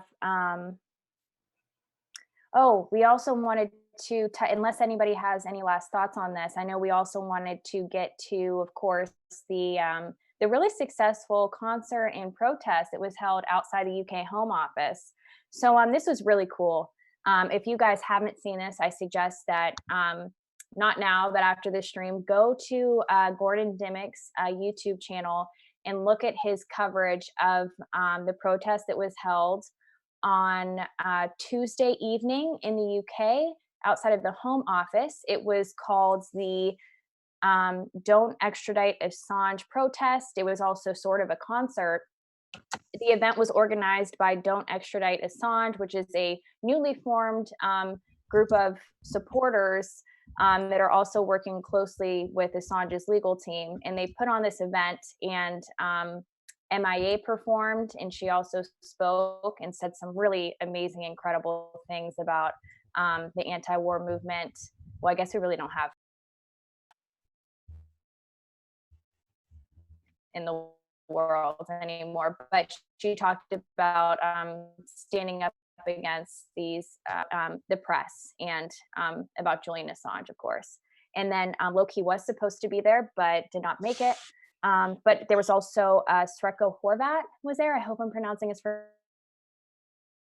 name correctly. And it was just really successful, and it was really cool watching it to see that this was all happening, and all this excitement was happening because of Julian Assange, and to support him. And I know that we all did, I believe we all did have an opportunity to watch what took place. So as for my co-hosts, what do you guys think of that event? And also, what do you think about the media coverage of it, both independent and— I didn't see any like unique videos made highlighting it aside from Gordon. But I've also been disconnected lately, so if it didn't pop up, well, and Steve, of course, that's kind of like a given. But it's just really. Jason Burmist asked me to go on his show to talk about it, and so we did. We didn't play any video from it, but yeah, it was Gordon and me and Jason and like one or two other people, and that was it. Like that was all. And there was, of course, absolutely nothing while it was going on in corporate media. And I think Yahoo the day after put out an article about it on their website. There was one Australian channel there was an Australian channel actually there. And I do believe the Daily Mail actually put an article out, but I can't testify to how well written the article was. Yeah, they did put an article out. I skimmed through it. I'm glad that they did cover it, though. And that shows you what happens when celebrities really stand up and speak out and become involved in these movements. Is it's so fucking gross, though. It really is. No, I mean, no knock on MIA or anything like that, dude. Paper Planes is solid. Fucking you should listen to the Street Sweeper Social Club version of Paper Planes. That's Boots Riley and Tom Morello and a couple other people. So World Socialist website did cover it. They wrote an article about it, and also Al Jazeera America did too. I believe that Graham is going to be covering it too, but I'm not sure.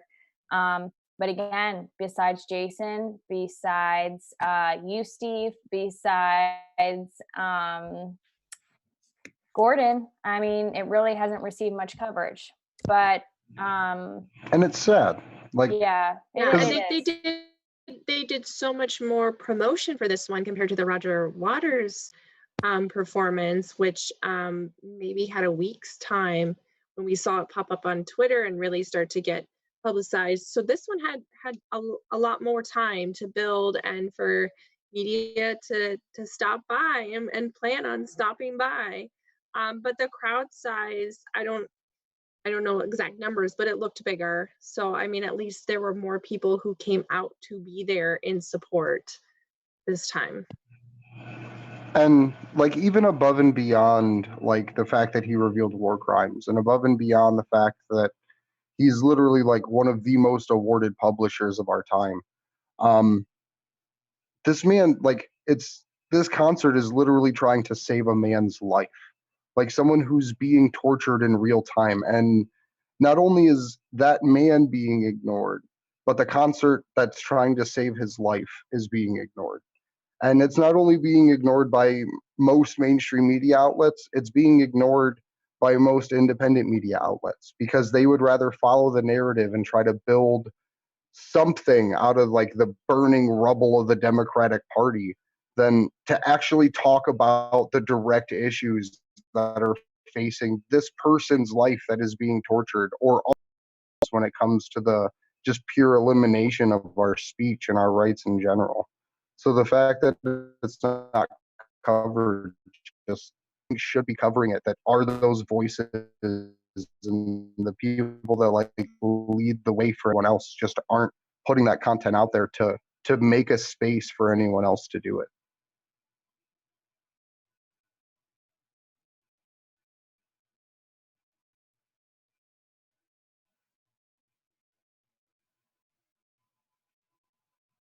Oh shit, I'm the only one not muted. I agree. I do. A second. I think I think we were actually offline for that whole bit. Like I'm just watching it sit as for a second.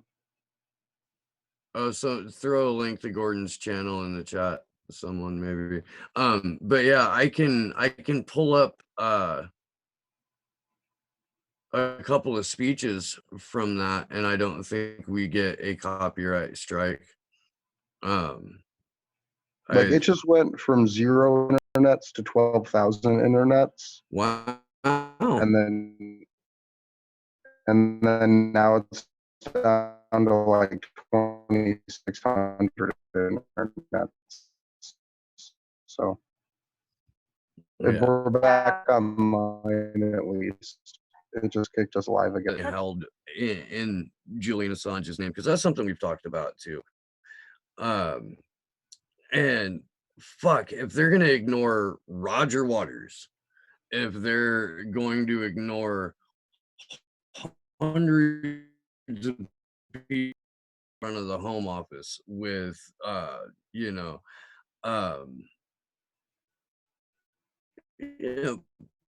pretty big fucking name coming into town to play, you'd have to make like a traveling activism fucking sideshow thing. You would have to like almost carnival your way around putting these shows on, which would be kind of cool, but like kind of rough too. I've thrown music festivals on a small level. That's actually what one of the people that was on the vigil before is doing. That Carmen Stefiego.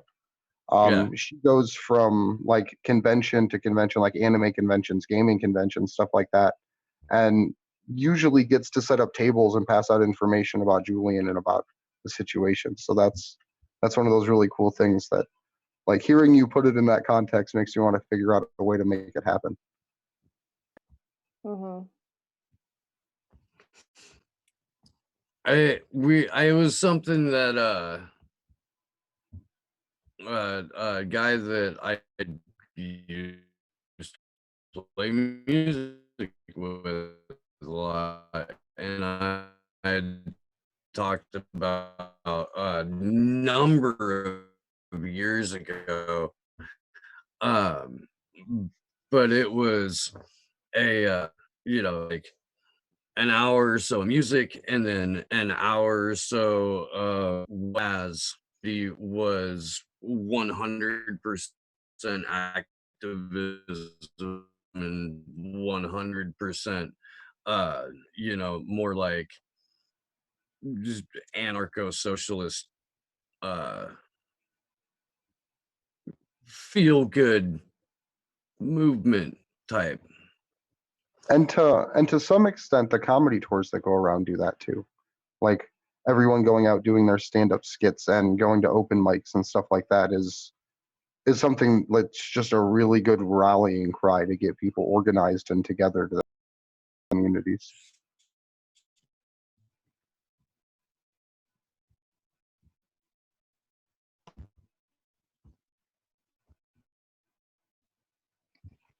Yeah, exactly. So on the same notice, this organizing and really rallying is most likely going to take. We had really originally thought it would be pushed back, but it seems as if this will really be happening February 25th and will last a few days. It was 5, now it may be 2, still unclear, but of course we'll keep updated on that and keep you guys informed exactly details of what that hearing will look like, where it will take place, and all of that.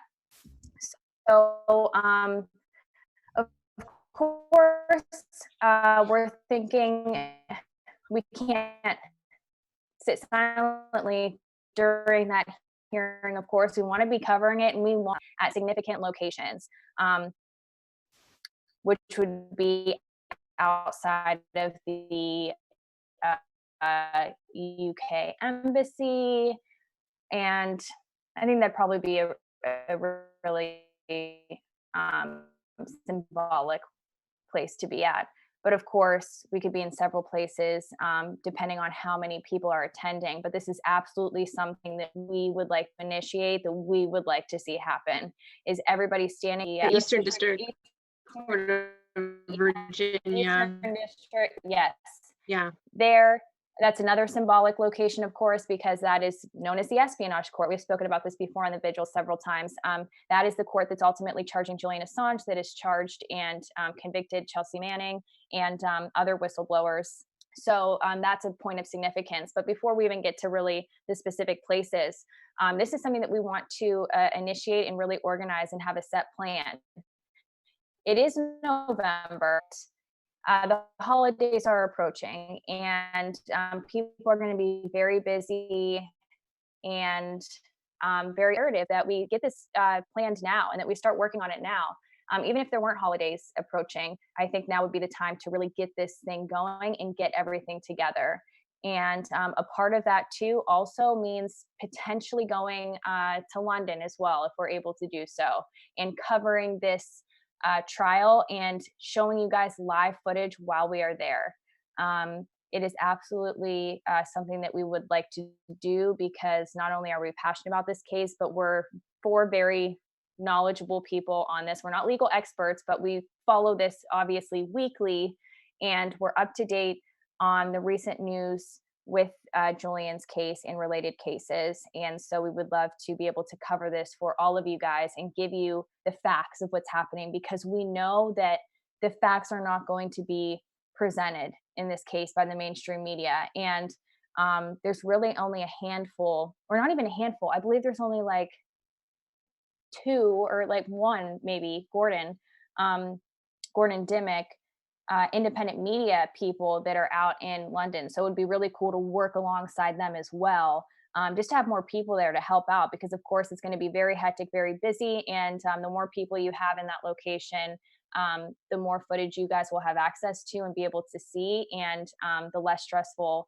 that event will be. And we could definitely have our focuses while we're there. So it's something that we are still absolutely looking to do.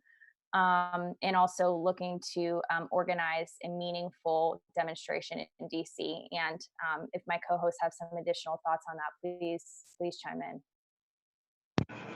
Yeah, I think the plan now that we kind of have it organized here and thought out through ourselves, get the GoFundMe set up.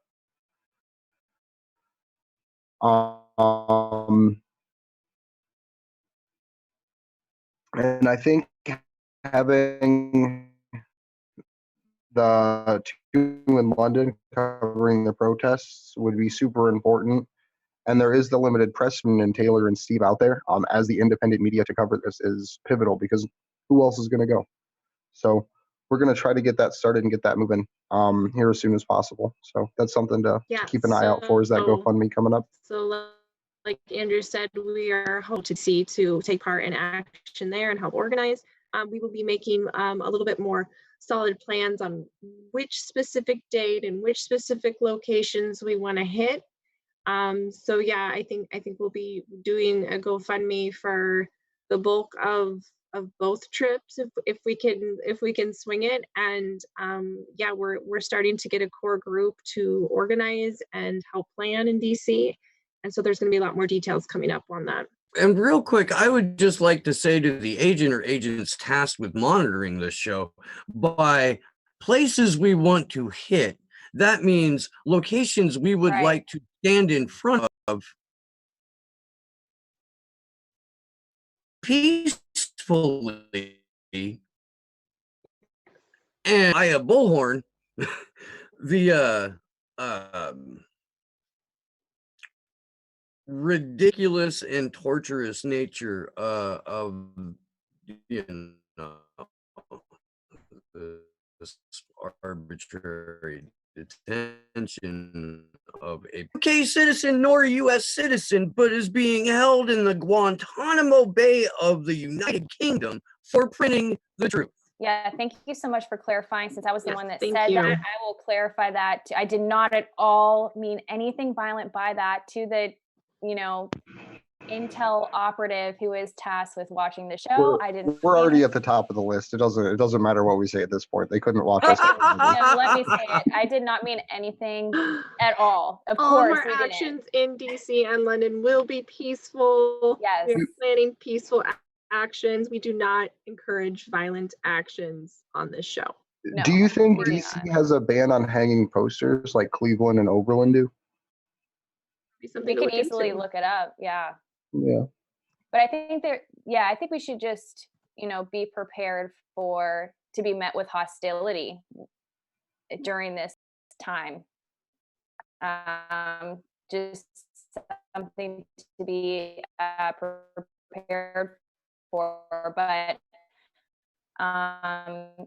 it is important to us to be there to cover this. And when I said, you know, the four of us, not was that the four of us dedicate a lot of our time to make sure that we talk about this specific issue. And I'd every like to single point week. out That's too all that a lot of that time, we all have full-time lives.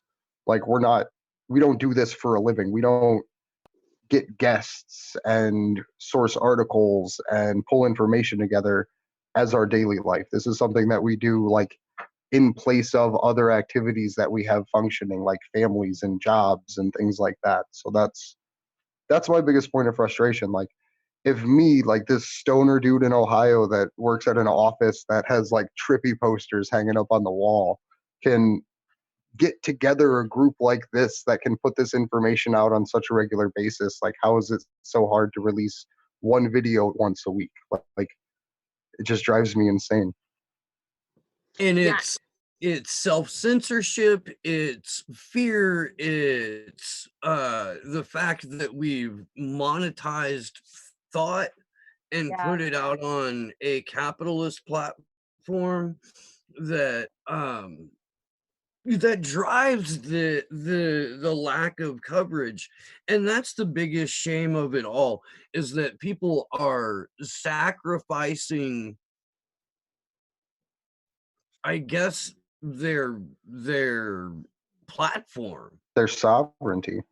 they're sacrificing their future ability to communicate on this platform or on any platform for an immediate return in ad revenue or in super chats or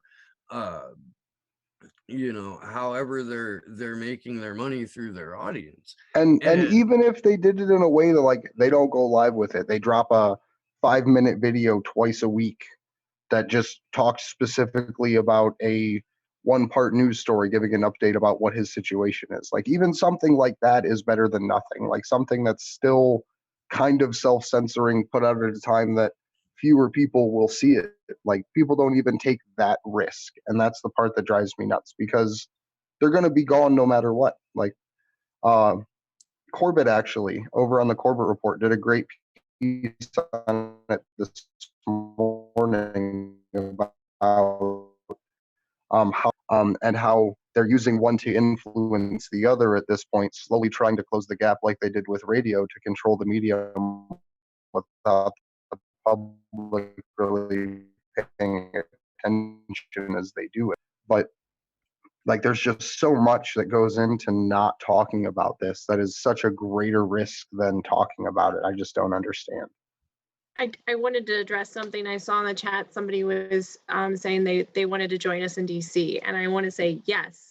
And that is part of the reason we have changed our minds a little bit. Initially, we wanted all 4 of us to go to London, but we really had heard some rumblings with people who wanted to organize in DC, and we want to be a part of that. We want to encourage everybody who's a Free Assange supporter. If you're in the US and you can get to DC, let's do it. Let's all get together and start forming these protests. We have so many amazing groups in the United States that have popped up over the last year. And we know not everybody can fly to London. So let's bring it here. And with having 2 in London and 2 in DC, we can stream it all together and we can really make that connection that unfortunately may not be made in London because it is being moved to Belmarsh and because it is going into the shadows. So yes, we will get you guys details once things are planned. We want you to come join us in DC. If you're in the UK or you're in Europe, go to London. But we just want to encourage everybody to take action, peaceful action during the trial of Julian Assange in February 2020. And it's a great time for decentralized action too, because it takes money to get to DC. Like that's why we're asking for help with it. So if you can't make it there, but you can do a little bit during that time with the free time that you have, do that. Participate in your community doing the same thing that we're doing here. Whether it's just standing outside of a publishing company, like a local newspaper or a TV station with a microphone, or just your own voice yelling, why aren't you covering this as loud as you can? Because town criers don't exist anymore. There's not someone that stands yelling the news out like it used to be. Right. Beth B is asking when we're planning to go to DC. So we plan on sending 2 to DC, Andrew and Christy, and 2 to London, Steve and myself. And this is for the hearing, the February hearing. So we don't have specific dates just now, but the February hearing is scheduled for the 25th of the month. So it would be during that time. We haven't decided for sure, since it does start on a Tuesday and could be anywhere from 2 to 5 days. We'll decide on the best dates and start to get that information out as soon as the core group plans. If you want to be part of planning, if you have ideas, if you've planned events like this before, if you live in DC, connect with us, because the more help, the merrier for this. Yeah, exactly. And 2, I mean, it's a great way to not only stand up for a good cause, but also to meet other people who think just like you and who have the same worldview as you. I mean, it's great if you're in the US and you'll get to meet Christy and Andrew, and and meet other people who are like-minded. And then that also, the actions don't stop there. They'll keep continuing, and it won't be just this one isolated event, but from that, you'll be able to also organize in other areas for other related causes. Because we really don't know what's going to happen after that hearing. The other thing too is I want to try to make this bigger than just like a free speech and a free Assange thing, because there's so many groups that have descended to DC lately, from Extinction Rebellion to the Pussy Riots and the Women's Rights Group. Like there's so much more just out there trying to get people to organize. So even if you're someone that would rather come out there in support of something else, like if you want to stand up and fight for Medicare for all, come out there and do that at that same time. Like let's try to get this as something that's more than just this one issue, but highlights how this issue affects everything else that's around there. And it's the tyranny and the corruption of our government and of the empire that we live in. Exactly. But before we do close out, of course, because we're on the subject of important dates, which of course is the hearing on the 25th of February, there are also other dates around the world for activism and certain events that are going to be held. So I'll hand this over to Christy so she could update you guys and let you know of the specific events that are taking place near you. Yep. So on November 9th, that's this coming Saturday, there is a peaceful protest outside of Belmarsh in London. Also on the 11th, that will be, I believe it's Remembrance Day in the UK. And so it's suggested that people attend those events with signs, Free Assange shirts, anything that I know it's Veterans Day here in the US. If you're going to events there, what a great thing to promote Free Chelsea Manning during Veterans Day.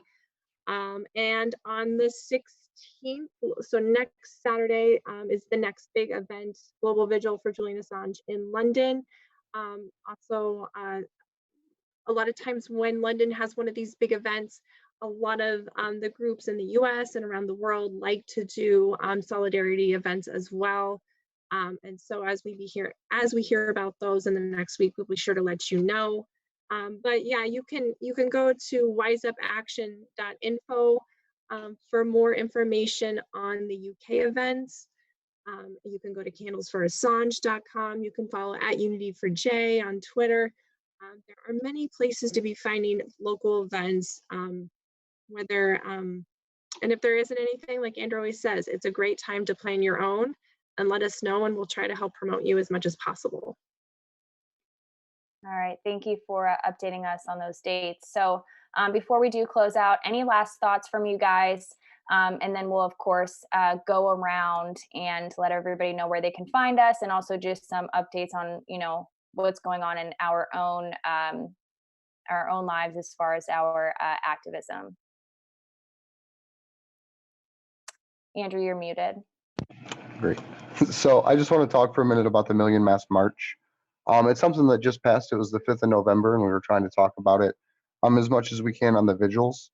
They have a Discord set up where there's still people organizing. And that's something that I think is awesome to see, where it didn't end. They had 60 cities get involved, and people are still trying to push to have this decentralized action take place. And so I just want to give a big shout out to them, because they did, like, your Mark Lubbers on Twitter and a bunch of other people went really, really hard to get as many people as they could involved this year. And I just want to say that, like, I truly appreciate the effort of any organizer, let alone someone that sits down and takes that much time out of their day to do it. So big thank you to the people from Anonymous that got that moving again this year. Yeah, absolutely. We stand, I know Andrew doesn't like this, but we stand in solidarity alongside them and support their efforts. So I guess we will now close it out. And just to let everybody know where they can find us, and some final thoughts about today's hearing. Today's vigil. We've been talking a lot about hearings. So I do want to thank Eleanor Goldfield for coming on. She's brilliant and really does great work. So I encourage everybody to follow her on Twitter if you are not already, @ActivistEleanor. We thank her again for coming on. So tomorrow at 2 p.m., I don't know if it's live or not, but I will be on Jamarl Thomas. I am not sure again if that will be live, but it is scheduled for 2. So that'll be up. So watch out for that. I'll retweet it and all of that. I'll be talking about the 1 versus 5 Eye campaign, which is Susie Dawson's campaign taking on the 5 Eyes, which is an interconnected network of intelligence agencies. I've spoken to you guys about this before, of course, but I do have an update on that. The typical time for her teach-ins are 8 p.m. Sunday evenings, Eastern Standard Time in the US. That is changing. So that will be at 7 p.m. Eastern Standard Time, still on Sunday though. So that is 7 p.m. Eastern Standard Time, US time. Make sure that you do check that out. And that is at Susie 3D on her YouTube channel. And it's just really excellent information that you will not find anywhere else. And again, this is the 3rd week that Lissa Johnson will be joining the stream to continue the discussion on JTRIG, which is really important and interesting, yet disturbing information, but it's really important that everybody is aware of this, especially if you're an activist. So do tune in to that Sunday at 7 p.m. Also follow the campaign on Twitter at the number 1, the letters VS, the number 5, the letter I, and also go to 1versus5i.com for more information. And then also, if you're able to, it's very appreciated to donate. This is a way to really vote with your dollars, because we cannot actually vote these people in and out of office, these intel agents. but we can vote against them with our dollars. And you could do so by going to oneversus5i.com/donate. And then also, if you're interested in having an active role in the campaign, you could also go to oneversus5i.com/discord, and you can work with Susie directly and also other supporters who are a part of the campaign. But again, thank you guys so much for watching these vigils. We did get hit really hard tonight. It was disappointing, but we just, kept pushing through. We did record this, so we'll probably upload the recorded version that doesn't have all these interruptions in it. So you'll be able to watch this once again and not have to keep refreshing your page and be annoyed by all of the breaking up of the stream. Be sure to follow ActionForAssange on Twitter at action_4Assange. And you could also follow me on Twitter. My name is Taylor Hudak. You could follow me at _Taylor Hudak. Thank you guys again so much for your support. And we really appreciate you guys, tuning in every week. Yeah, and if you're not already, be sure to subscribe to the ActionForAssange YouTube page and share that with your friend to subscribe. We'd love the YouTube page to get a little bit more popular so we could even do some fundraising via that way, but we need more subs. So please share the link for tonight. As always, retweet us. We are so appreciative that you guys stuck with us through all the tech difficulties. It is very interesting that this one we tried to promote a little bit more and ask you to help promote, did get hit quite hard. You can follow me on Twitter at Christy Doff. Yeah, you can follow me on Twitter at Andrew Zigman. And just like everyone else, I just want to thank Eleanor for joining us. She actually helped influence the way that we decided to set up the format for this show with her Act Out podcast. So super appreciative. She's someone that I really, really look up to as an activist. So I would say watch everything she puts out for the most part. She does really, really quality content and covers everything just like Steve does that no one else does. And if you are just seeing me for the first time, my name is Steve Boykinen. I host a show called Slow News Day, also here on the YouTubes. I do my damnedest to not use mainstream sources as a baseline material for my content. And yeah, I love all of you. Thank you so much for being a part of this with us. Thanks to my co-hosts and to Eleanor Goldfield. She is terrific. I got a chance to see her live with Lee Camp and Krish Mohan about a year ago in Santa Cruz. That was a great show. If you get a chance to see her do her multimedia spoken word thing live, you jump at that. It's a good time. It's a great show. In the meantime, Friday at noon Pacific, 3 p.m., I will be joined on my channel by Elizabeth Voss. It is always a wonderful conversation with her. She is brilliant, and we're going to have lots to talk about. And then Sunday, I will be moderating a debate between a gentleman on Twitter who is known as Yellow Vest America. His name is Obi. I don't know his last name.